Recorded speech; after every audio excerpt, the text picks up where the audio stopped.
هلا السلام عليكم. هلا السلام عليكم. وعليكم السلام فايزو. والله waan xarbiyey waan daalay alxamdulilah waa ku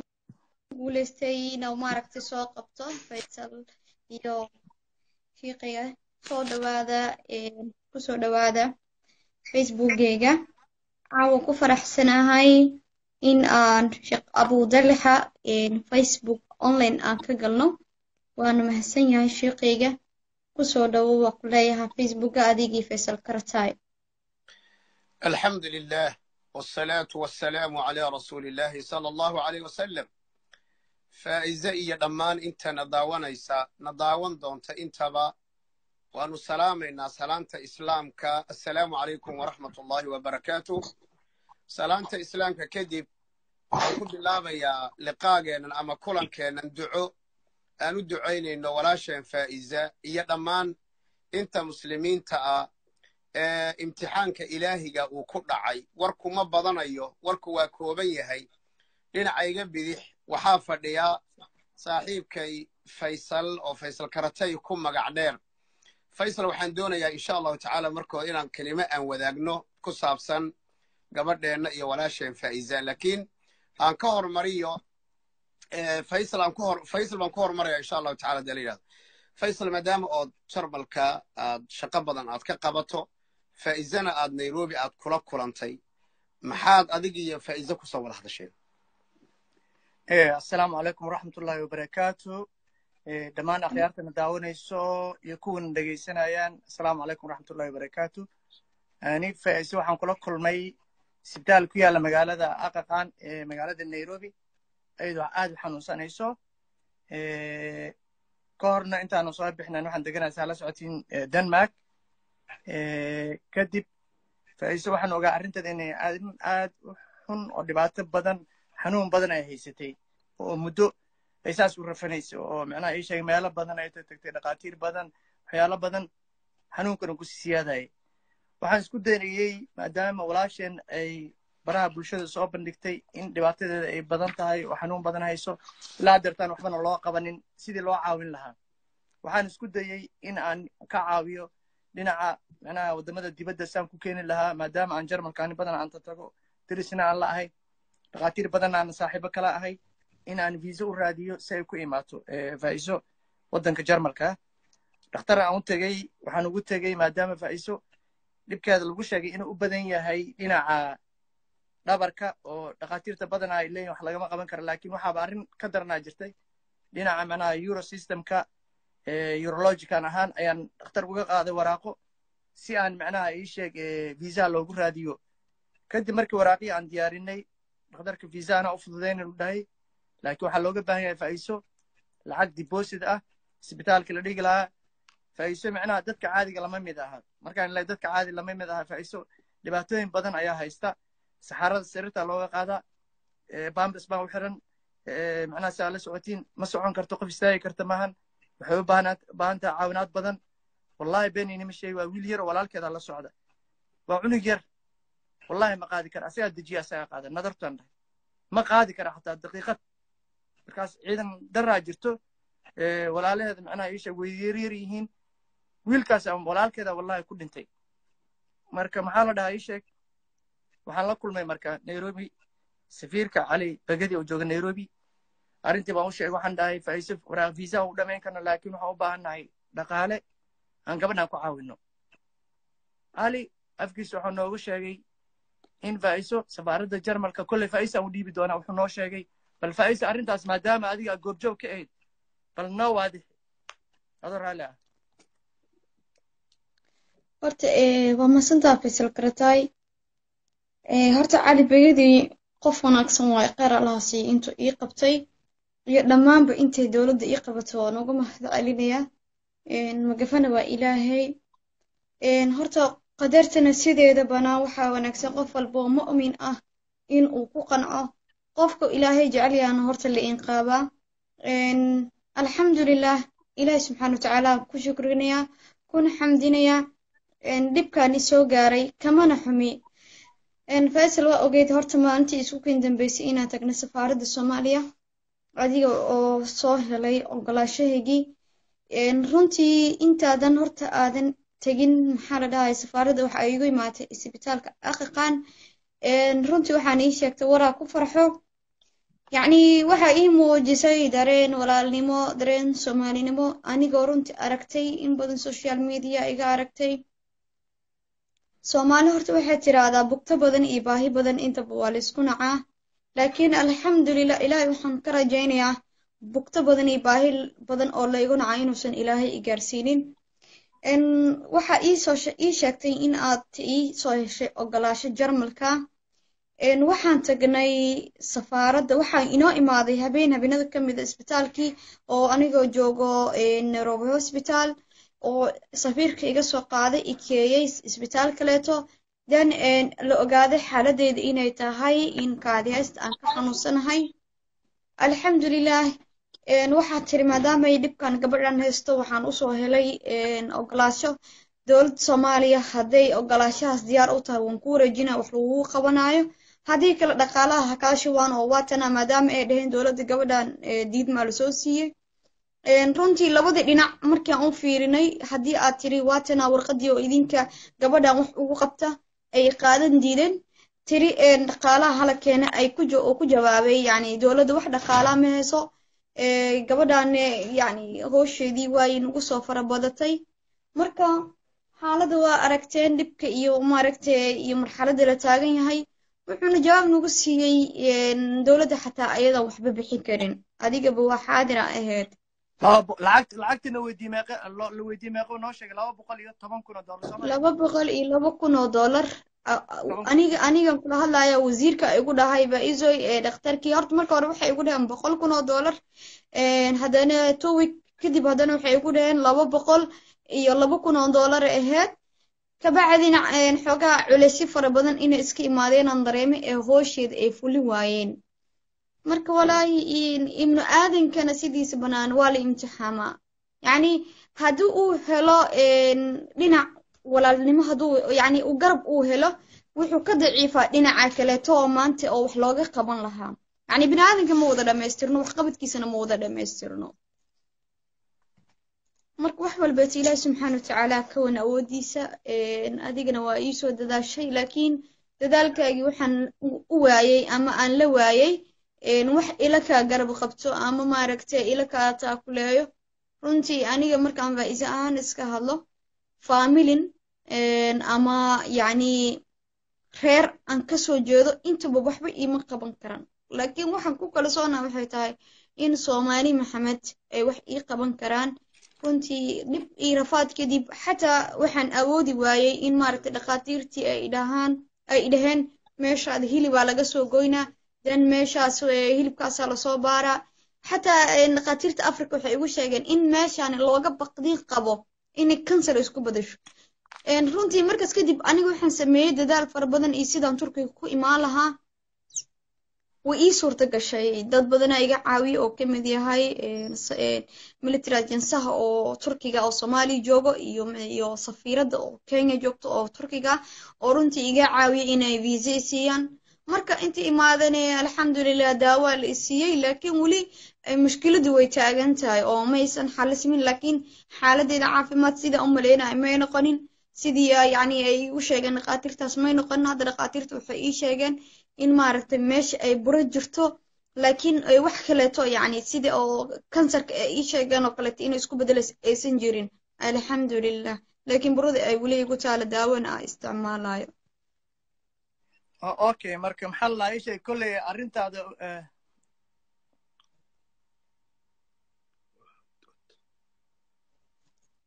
faaiis may maqlaysaa waa ku maqlaahaa marka maxaa la dhahaa kolley abudalxa shiiqeynuna wuu nala joogaa marka arrintaada dabcan waxaan macnaha waxayarnay oo macnaha na hor istaagay dowladdana awood u yeelan weysay in lacagtaas ayaga xataa hore loogu sheegay 200 iyo wax la jiro 200,000 oo dollar ay awoodi waayeen marka annagoo arrintii ku jirno oo si aan mujtamaca ugu soo bandhignaa rabnay waxaana soo galay arrintaa sheegaysa dhibaatada adi burada kaa soo baxday lugtii oo ku barartay marka waxaan si degdega ugu soo cararnay macnaha dhakhtarkii ku qalay turkiga si macnaha ii sheeg arrintan degdega oo bararkan iyo buradan ay tahay weli taasina jirtaan macnaha insha allah saa hadda noo sheegaysa daawadii lagu siiyaa daawada ku socoto marka maxaa la dhahaa ii sheeg insha allah daawadaas intaa dhamaysanaysa waxaan marka annagan insha allah jeclaan rabnaa ama aan rabnaa inaanan kaa seexanin wixii annaga awoodeenna ah mujtamaca soomaaliyeed ummadda soomaaliyeed kolle waxaan u dhiibaya macnaha shiiqeenna asaga macnaha sii wada wuu fahma ujeedada macnaha waxa naga xayirmay iyo waxa naga dhiman oo u baahannahay in macnaha shacabka naga caawiyaan alxamdulilah faa'iza aad baad ugu mahadsan tahay warbixinta tafsiilka ah dowladduna way ku mahadsan tahay inta ay ku soo gaadhsiisay iyo tabarteeda ah hadda waxaan halkan oga dirayaa baaq shacabka soomaaliyeed shacabka damiirka leh shacabka dadnimada leh shacabka uu nabigu yidhi sala allahu alay wasalam mathalu lmu'miniina fi tawaadihim wa taraaxumihim kamathali ljasadi alwaaxid shacabka uu nabigu ku tilmaamay hal far oo keli ah ayaan halkan nidaa iyo dhawaq caajil oo degdega barqiya caajila oo aan runtii aan wakhti badan aan sugi karin baan oga dirayaa walaalayaal waxaan xusuusanaynaa caafimaadku waa nicmo aad iyo aad u weyn ilaahay subxaanahu wa tacaala in looga mahadnaqana mudan mana garta caafimaadka ilaa qofka waaya ma ahane walaalkayga muslimka ahow musqul baad geli kartaa walaalkayga muslimka ahow waxaad nicmada xusuusanaysaa goorta adiga aad musqul geli weydo oo intii lagu qaado baambar lagu xidho waxaad nicmada xusuusan doontaa markii baahidii adigu aad baahnayd aad soo qabsan kari weydo walaalaha ka mid oo asagana khayrka ka shaqeeya coldoon la yidhaahdo ayaa gabadh indhala ayd ayaan aad qalbigayga raad ugu reebtayoo gabadhii baa waxay ka sheekaynaysay maxaa kugu daraa oo ku qabsaday buu ku yidhi waxay tiri waxa igu darayd habeenada ka mid ah casho la isoo agdhigay bay tiri waxaan uma inaad daawateen baan u malaynayaa dadka daawaday cashadii gabadh yar baa ii keentay imayna taabsiinin gacanta oo mayna dhihin cashadii way iska dhaqaaqday anna habeenkaa gaajada haysay ilaahay baa ogaa sidii waagu ugu baryay gabadha ayadoon cuntada cunin fa subxaana allah bal u fiirsada yani qofku goormuu nicmadaa garanaya walaalayaal waxaan jeclay walaalayaal inaan dadka anoon hadalka badinin inaan dhaho walaalayaal waanu awoodnaa iska daa gabadheenna faa'iize iska daaye faa'izooyin badan inaanu wax u qabanno dalkeenna inaan wax u qabanno dadkeenna inaan wax u qabanno kuwa cagahooda waaye inaan wax u qabanno kuwa indhahooda waaye inaan wax u qabanno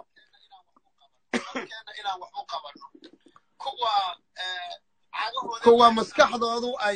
ay tagtay inaanu u qabanno biidni illaahi tabaaraka wa tacaala intaasoo dhan marka waanu u baahannahay saa daraaddeed waxaan u dirayaa baaqan wuxuu ku socdaa marka bulshada soomaaliyeed walaalayaalow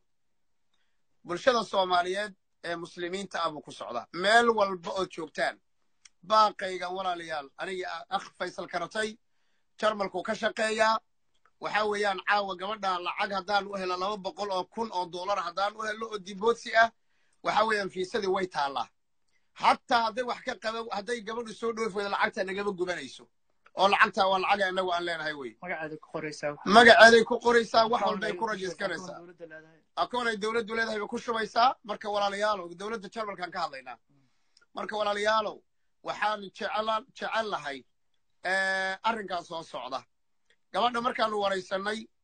waad ogtihiin waayahan waxaa aad u adkaaday in lays aamino waxaanu go'aansannay xawaalado meesha ka furan oo weliba aan koontooyin saasa aan ku lahayn waddanka waad ogtihiin inaanu wiil la yidhahdo cabdifataax abaal wiilkaas asaga walaalayaalow inay soo qorto faa'iizo waan jeclaan lahaa maxaa la yidhahdaa magaca iyo maxaa la yidhahdaa wiilka teleefonkiisa in lagu diro insha allahu tacaala haddii alla yidhahdo waa istanbul walaalayaal xawaalada gabadha qof walbow wallahi intayna hadda caawa ku jirta iyo inta maqli doonta haddaanu isku darno wax yar wallahi lacagtaa way naga badanaysaa kulligeen sidaa daraaddeed aniga baaqayga waa intaa hadal badan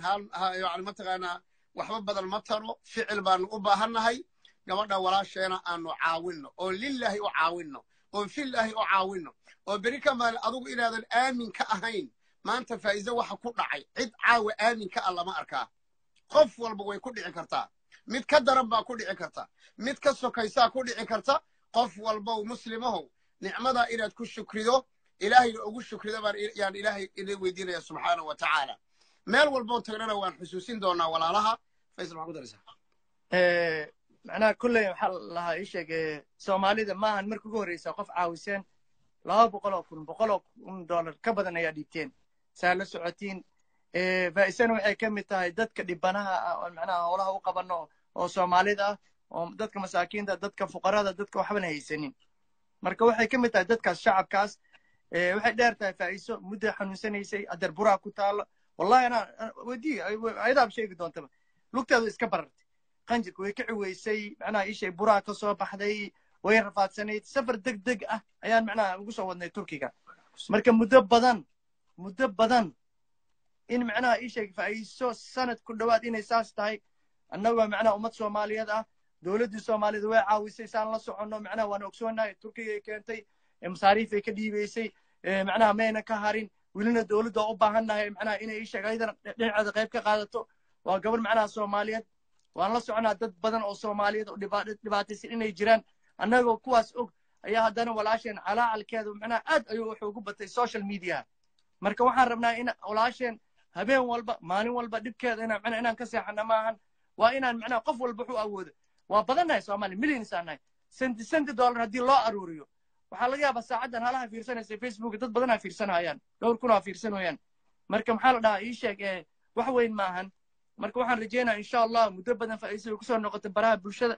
caaw ilaahay waxaan ka baryaynaa aniga abudalxa wadaadkuna la fadhiya iyo shacabkiina dhammaanna daawanayso in wax weyn arrintan ay ka beddesho faa'iiso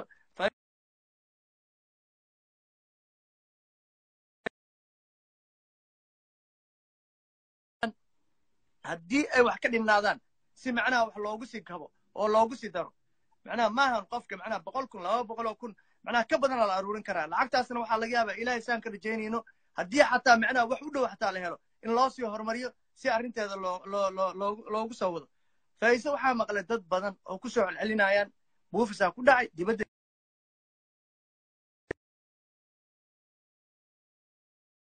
sababta facility-ga ama waxay u baahan tahay africa kuma heli karto faa'iiso waxay u baahan tahay qof bambriska ka baxsha waxay u baahan tahay meel gaarigeeda xataa ay wadatay ku socoto maxaa la dhahaa ii sheeg waxay u baahan tahay qof daawo maalin walba siiyo waxay u baahan tahay dhaqaatiir maalin walba macnaha ii sheeg controlaan macnaha ii sheeg ma ka heli karto sababta africa anaan ku wareegaynay oo meel walba tegaynay dad ayaa waxay u dhimanayaan wallahi alcadiim xabad kaniini antibiotic ayayna awoodin ma fahamtay marka ujeedo kale kama laha gabadhan macnaha yurub jacaylka ma aha waxay u baahan tahay xanaano dhulka ilaahay arlullaahina waa isku mid arlada ilaahay dhulkaale annagaa ku nool macnaha dad macnaha muslin iyo gaalo adduunka ma xirna arlada ilaaha iskale marka qalad yaa gabadhaas looga fahmin baraha bulshada marar badan bay hadashay oo soo ku soo noqotay annaga xataa dad baa waxay ugu dhaheen gabadhan maxaa mar walba soo galaysa facebooka macnaha way cabanaysaa waa qof baamris laga bedelayo walaalkeeda ayaa xambaaraya wallahi alcadiim nadartu anaa dhahay waa qof dumar ah macnaha waxaa laga bedelaa bamris oo macnaha sariiraysa anta lugaheeda xataa ma dhaqaaqi karaan marka walaalayaalow macnaha ilahay ajri xasanaadana ka siiyo dad fiican baa tihiin walaaleen baa tihiin saa dadkaas aan maalin walba idinku soo gudbinaa u caawisiin uga qayb qaata gabadhan walaasheen ah way dhibtootay saa u jeedna xataa qof habeenkaas tuugsanayo macnaha soo istaagaya macnaha media social media waa dareemi karteen xanuunkiisa oo macnaha dhibaatada haysato marka ilaahay waxaan ka baryayaa sheekh abudalxan uu noo ducayn doonaa ilaahay macnaha faa'iisoona cimri dheer iyo caafimaad dheer siiyo oo ilaahayna arrintan macnaha ii sheeg wixii ilaahay u qoray ma dhaafayso laakiin adduunkeena ugu aadsan annaga bini aadana ilaahay uu nagu daawanaya aad baad u mahadsan tahay kaasi wuxuu ahaa faysal oo si dhaba oo si aad u qodo dheer ooga hadlay arrinta gabadheena faa'iza qoraalka haddaan fiiriyo maalin dhoweyd faysal arrintiisaan ku kabayaaye cod yaroon soo duubay ayaan commentigii laga bixiyey baan isha mariyey dadka aqriya mihii commentiyada waxaa aad ila yaabadnaa oon aad oga ooyey oon hoosi ooyey oo aad qalbiga ii xanuujiyey dadkii soo qorayey nin ka mid a kolba qofka gacantu wax ku qorayna ilaahay baa siiyey carabka uu kelimada iyo maskaxdaana ilaahay baa siiyu leeyahay gabadhaasi waxaa weeye wax kale ma rabta inay dhoofto umay rabtaa waxaan la yaabay qofka muslimkaa siduu u dhiiran yahay waa geesinimo weeye arrintaa ayada ah ma u garanayo caafimaadka uu haysto iyo erayada uu ku hadlayo iyo cayda iyo aflagaadada faa'iizay sabar oo dul qaado kommentiyadana haba akhriin baan ku dhihi lahaa indhahaba ka laabo wax alla wixii ku anfaco uu ka qaado qalbigagana waasa ka dhig insha allah haddii alla yidhahdo waxaa la yidhaha lagu celiyo magaca wiilka waxaa la yidhaha cabdifataax abaal baa la yidhahdaa cabdifataax abaal baa la yidhaahdaa أكاد حق الأشياء ها فضلي يعني حوالد أمانة وجوجا wixii liigu soo diraa wuu ku soo hagaagi karaan khaasatan amaana tawakal amal iyo taaj afarta xawaaladood waay cabdifataax wuxuu fadhiyaa yani meeshaasi yar kaleeto ibraahim la dhahaayo maxamuud yar la dhahaa iyo jaamac yar la dhahayo afartaba laakiin magacayga markii lagu soo qoro daaragtii igu keenayaan gurigayga anigoona shirkadda aadin wax la igu xojeynin sidaas iga caawinayaan wiilasha waad maqlaysaan walaalayaal cabdifataax aniga carab afkaygaan kula hadlay cabdifataax waanu wada hadalnay 2 jeer waan wada hadalnay haddayna 3 ahayn walaalayaalow waxaan aad u rajaynayaa muddo yar oo aad u kooban qof walba oo qofka kala gaarsii qof walba oo deriskaaga gaarsii qofkii masaajid joogo masaajid gaarsii qof walba oo meesha aad joogto gaarsii saaxiibkaa gaarsii khayrka waa la isla jeclaadaa khayrka isla jeclaada caafimaadna ilaahay aan ka barino ilaahayna waxaan weydiisanaynaa faa'iido oo lagu heedo ku socotaa oo caafimaad qabtaa ilaahay inuu na tuso subxaanahu wa tacaala ilaahay waxba kuma aha subxaanahu wa tacaala agtiisana waa awoodaa annagu nagu imtixaamayaa ma og tahay curyaankuba caga looma waayine waxaa caynka looga dhigay kuwa carara ee ladane inay ku cilmi qaataan waa abwaanka soomaaliyeed weeye marka ilaahay kuma diidin subxaanahu jalla wacalaa intii adig caga lagu siiye aad ku cararto faa'iido arrintaasi iyo inta lamidka ah faa'iidaan hadda ka hadlaynaa boqolaal arrimood dad ayaa noo baahan hadalka inaan intaa ka dheerayna ma ahayn waxaan rajaynaynaa jawaab degdega oo ficil ah waxaan rajaynaynaa duco waxaan rajaynaynaa waxqabad waxaan rajaynaynaa intaasoo dhan hadda waxaan arkayaa faa'iido wadani cabdirashiid telefoonka ku yaalla 953 maxaa la yidhahdaa 55 eber 55 telefoonka waa ka gacanta soo maaha faa'iize kay gacanta waaye kii tawakal iyo kulli ku soo wada qor walaalaha amaano iyo kullina oogu qor insha allahu tacaala haddii aan la yidhaahdo allah idin barakeeyo fi dunya walaakhira subxaana watacaala ajari xasanaad adigana allah kaa siiyo يعني qof walba oo doonayo inuu wax igu soo hagaajiyo magacayga iyo nambarkayga igu soo qori karaa si maaragtay igu soo waxaan kaloo rabaa inaan u mahad celiyo wiil Soomaaliyeed oo runtii aad ii garab taagan mar walbeeto jecel inuu wax ii qabto waxaan leeyahay walaal Saadaq aad u mahadsantahay adiga naftirkaaga dadaalka ii wadid yani waxaan rajaynayaa mid lagu guuleysto inuu Ilaahay ka dhigo runtii يعني صادقنا ولا ده صادقنا ولا ده عبد القادر ندك ويقانا ويلكاسي وويلكا إذين شيء إلى سبحانه وتعالى وحن كرا جينيا مال فضد يعني أو نبين أو علاس بدن نقصفول إنه إلهي نقصفول ذي قفل بومسنين أو حنوصلنا إلى وحن كبريا إنه عافمات تام أو ديك إدي مركل إنه سيو أنا كنا وحن إلهي كرا جينا عافمات تام إنه إلهي إسي إن شاء الله كلين socod la jiisnimadu waa lagu noolaan karaa oo yani wax dhibaato ma leh laakiin noloshu waxay tahay in aad heli karto in ma aragta adiga aad yani aad iscontrol karto ilaahay waxaan ka rajeynayaa meel fudud oo dhib la'aan inuu ilaahay iga siiyo inta muslimna aan ila midkaana inuu ilaahay ka saaro dhibaatada kale markaad rabto in ilaahay bariso waxa la yiri inta kale to kula midkaana inaad ilaahay u bariso waajib ah oo maanta kaalita oo xanuunsan ilaahayna inta muslimin ha caafiyo inta dhiban dhibka Allah ka dulqaado anigana ilaahay subxaanahu wa ta'aala waxaan ka rajeynayaa inuu dhibaatada iyo murugta iyo wareerka iyo walwalka habeen walba aan la jifto inuu ilaahay iga dulqaado subxaanahu wa ta'aala yani dadkii su'aalo waxay weydiinayaan gabartaani waa ilaahaasan ka dhigay ma iska fadhiisatay ilayhiin yani ilaahay wuxuu yiri dadaal anigana waa kula jira aniga mar walba waxa raadinaa waa dadaal mar walba waxaan yani aan codkayga idin soo gaara waxa waa in aan helo daryeel ka wanaagsan mid ahaatan ku jiro aniga waxa ihaayo walaalkayga waa nin rag ah yani waa dareemi kartiin ninka ragga ah markuu qof wala dumar ah walaashiis ah oo bambariska ka bedelayo dhibaatada ay leedahay qof walba oo rag ah dareemi kara waa wiil iga yar aad u iga yar yahay aan oo dhaxayso yani asaga bambarkayga bedelay asaga i qaaday asaga i dhigay asaga kursiga saaray ilaahay baa ku dhaartay cunada aan cunaa iyo dharka aan xiranayo asagaa dhaqaayo asagaa cunadii karinayo yani dhibaato badanaa ku haayaa asagii uma dhibsanayo oo walaashiisa weyn ah oo maanta shalay aniga walaalkay maaragtay wax kasta la jeclaa maanta dhibaato markay igu gaarteen asagaa shafka ii tuntay marka dadkani waxay iga aaminsan yihiin wax qaldan war qofka bini'aadanka ah hadduu dhibaato haysato waxaa mudan tahay inaad tiraahdo allah ka qaado laakiin haddaa erey qaldan ku soo celisid qofkii walaalka ay dhibaataysanaa ee dhibka ku jiray muxuu dareemi karaa waxaan la hadlaa walaalahayga Soomaaliyeed ee wax qaldan iga fahansan waxaa leeyahay walaalayaal Ilaahay subxaanahu wa ta'aala u noqda qofka walaalka oo dhibaataysan aniga hadalkaygan iyo wajigaygan u jeedin ha arkinina laakiin qulubtayda ma arki kartiin mana daalacan kartiin qofka sidoo ku jiiftaa sidoo ku soo toosaa muxuu qabtaa muxuu ku nool yahay ma iswadiiyayaan waxay isleeyihiin faiza meesha taagan way qurxoon tahay way nabad qabtaa laakiin saas ma ahan yani haddii xataa dhimanaysid waa inaad dhareerka iska duudaan anigana waxaan raadinayo waxay tahay dadaal waxaan raadinayo waxay tahay marxaladan inaan ka gudbo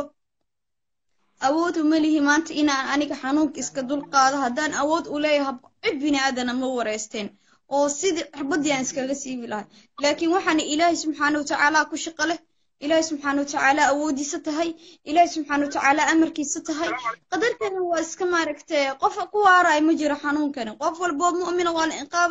inqaab kadibna waxa waaye wuxuu helayaa raaxo fara badan marka walaalayaal inta ii ducay lahaydeen walaashiina ahay niyada ha iga dilinina oo ha igula hadlinina hadallada qaldan oo ha idhihinina yani waxyaabo qalbiga bini'aadanka u roonayna jirto maanta haddaad cudurka kansarka qabsadaan kuraa kabar qofkan kansar qaba yani shakigii dadka ku sii dhahayana kugu sii badanayo oo intaadan waqtigaaga gaarna waxa laga yaabaa inaad cuqdad nafsi u dhimato marka walaalayaal waxa igu digdigelina ilaahay ka cabsada waa la dhimanayaa qof walba maalintiisa sugaysa walaashin Soomaaliyeed ahay igarta dhibkii ahay dareema gabdho weyne la dhasheen waa tihiin xumaanta waa laga wanaagsan yahay aniga ma ina horta komentiyada akhriyo ma jecli laakiin erayada qaar marka arko qalbigay uma roono walaashiino dhibaataysan ahay ha igu sii digdiginina dad baa waxay soo qorayaan murtidad bay ahayd war murtid waa maxay murtid inna lillahi wa inna ilayhi qof la ilaha illa muhammad rasuulullah dhahay murtid ma la dhihi karaa subhanallah wala nimana ilaahay ka cabsado walaalayaalo faizo insha allah ku barakeeyo aad iyo aad baan ku salaameynaa barnaamijkan waxaan rajaynaynaa inuu najaxo adigana sabar iyo dulqaad yeelo insha allah faisal noo soo gabagabay insha allah kule waxaan rajaynayaa waa markii ugu horreysay aan live noloshaydaan soo galo video iyo abudalxa oo saan live oo weli dadko dhan saan noo dhegaysanayaan oo intaanu ah marka waxaan rajaynayaa insha allah billahi alkariim waa jira hadda ka hore gabadhii kansarka qabtay waa markii labaad aan saan soo gala live insha allah kullina waa laga soo jawaabay waxaan rajaynayaa insha allah biidnillahi alkariim inay gabadhaas walaasheena ay mar dambe ooynin biidnillahi alkariim waxa kaleeto macnaha dadka wax soo qorqorayaana samir saa sheegaysid ilaahay baa macnaha wax walba u jeeda mashaakil malaa bini'aadanka qofba garaadu ilaahay siiyey qofba maskaxa ilaahay siiyey u samir waana helaysaa macnaha insha allah dembi dhaaf ilaahay kaaga dhigo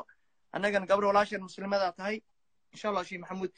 kaama seexan doono biidn illah sidaas baan noo ballan ayuha alikhwatu fillah hadda barnaamij baan geli doonaa ila tale waan kula talina taladaba qaadan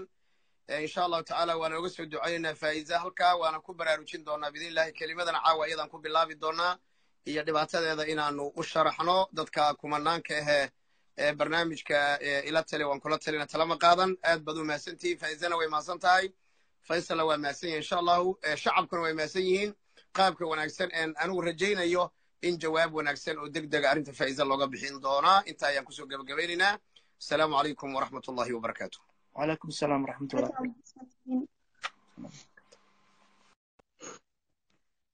إلهي سبحانه وتعالى أجري حسناتها كسيو قفل بو ولالنا إلهي أساقنا خير خسيو نولالك صادق مركوات مرلبات إمر سدحات وانكوم علينا واتكوم حسنتهاي يعني ما تهيد قف أن إلوبي دونه ما تهيد قف يعني oo agteeda raqiiska ah walaal qaali ah agteeda qiimo sharaf laha tahay insha Allah waxaan rajaynayaa biidnillahi alkariim hoosh aad ii wada inay noqoto mid ma garanaysaa oo lagu farxo insha allah idinkana waa ku mahadsantihiin daawashadiina waxaana rajeynayaa barnaamijkan inaa iisii sheer garay doontiin oo qof walba walaala sii gaari doonto wabilaahi tawfiiq asalaamu calaykum waraxmatullaahi wabarakaatu